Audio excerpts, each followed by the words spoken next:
کاشی بٹی سلار بٹیاں ضلع شہوپورہ. میں نے ناظرین پروگرام کیا ہے, اس پروگرام میں آپ لوگوں نے کہا ہے کہ جی نامکمل ہے. آج میں پروگرام آپ کو مکمل جو ہے وہ بتاتا ہوں. میں نے ذرائع سے یہ جو ہے نا سارا پروگرام اس کو میں نے بڑا پناہ نتارا. میں نے اس پہ بڑی زیادہ ایکسرسائز کیا, بڑا میں نے اس پہ ہوم ورک کیا ہے, اور میں نے بہت زیادہ یعنی کہ لوگوں سے کانٹیکٹ کرنے کے بعد اس سٹوری کو کمپلیٹ کیا ہے. کاشی بٹی جو تھا نا, یہ غالباً 2007 یا 2008 کی بات ہے. یہ یونان کے لیے جو ہے نا جاتا ہے گھر سے روزگار کے سلسلے میں. یہ 4 بھائی تھے. اس کے ایک بھائی کا نام عمران عرف مانو, دوسرا بھائی جو تھا اس کا نام تھا فاروق, تیسرا اس کا ایک اور بھائی تھا, اور فاروق جو ہے غالباً زندہ, باقی ایک بھائی اس کا ایکسیڈنٹ میں مر چکا ہے, اور ایک بھائی جو تھا پولیس مقابلے میں عمران مانو مر چکا ہوا ہے. ناظرین, یہ بندہ روزگار کے سلسلے میں یونان جاتا ہے. وہاں پر اس سے حادثہ ہو جاتا ہے کہ یہ غیر قانونی طریقے سے جو ہے نا ترکی میں انٹر ہونا چاہتے ہیں, اور راستے میں کہیں گلیشیئر برف کے تھے. اور آپ کو پتا ہے کہ جیسے پھر ان لوگوں کے ساتھ ہوتا ہے, یہ بیچارے جس طرح پردیش میں مشقت کرنے کے لیے جاتے ہیں, ٹھیک اسی طرح سے نا یہ پکڑا جاتا ہے اور اس کو ڈپورٹ کر دیتے ہیں. اسلام آباد کسی ہاسپٹل میں اس کا علاج ہوتا ہے, لیکن ڈاکٹروں نے جو ہے نا اس کے آدھے پاؤں جو تھے نا وہ کاٹ دیے تھے. میں نے آپ کو پچھلے پروگرام میں یہ کہا تھا کہ پولیس مقابلے میں اس کی ٹانگ کٹ گئی. وہ بات جو ہے نا وہ کنفرم ہوئی ہے, اور بتانے میں کوئی حرج نہیں ہوتا. بندہ یہ بتایا تھا کہ سٹارٹ زندگی کا جو ہے نا اس کا کہاں سے ہوا. ناظرین, اس کے جو والد صاحب تھے نا وہ ابھی پچھلے دنوں فوت ہوئے ہیں. وہ جو تھے زرعی, ان کی کوئی خوراک, یہ ادویات کا جو تھا ان کا کوئی کلینک تھا, اور 5 بہنیں تھیں اس کی نا. یہ بندہ واپس آ جاتا ہے. جب یہ واپس آ جاتا ہے نا تو یہ آ کر اپنے سلار بھٹیاں گاؤں, جو اس گاؤں کا نام آتا ہے تو لوگوں کو کپکپی چھانا شروع ہو جاتی ہے. لوگوں کے ماتھے پر جو ہے نا ان کا شکن بتاتا ہے کہ یہ جو ہے نا کسی بڑی آپ خطرناک جگہ کا ذکر کر رہے ہیں.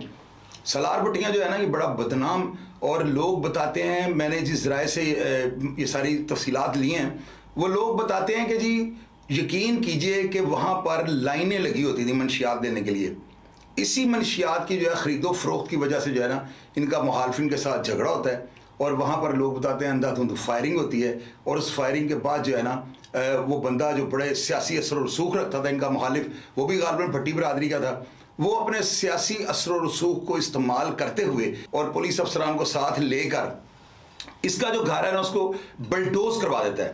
یعنی کہ پولیس والے جو انسپیکٹر وہاں پہ کوئی سیالکوٹ کے تھے, غالباً ریٹائر ہو چکے ہیں, تو لوگوں نے بتایا کہ اس نے جو ہے نا کرین کو جو ہے خود ڈرائیو کیا ہے, اور اس کے گھر کو جو ہے نا انہوں نے بلڈوز کر دیا, یعنی ملیا میٹ اس کا کر دیا. اب ناظرین, یہ بچہ جو تھا اس کی ایج اس وقت کتنی ہوگی, 18 یا 19 سال.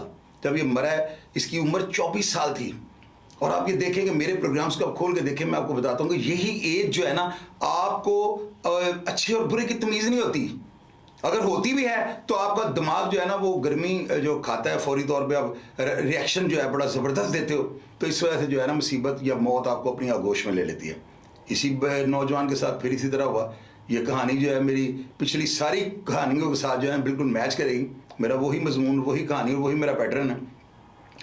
ناظرین, لوگ یہ بتاتے ہیں کہ جھنگ کے اندر جو ہے نا اس بندے کا جو ہے نا اس کے دوست سے تنویر اور رانا شہزاد اور شہزادو, یہ لڑکے ان کا گینگ اس کے ساتھ تھا. کوئی موچھا نامی لڑکا بھی تھا.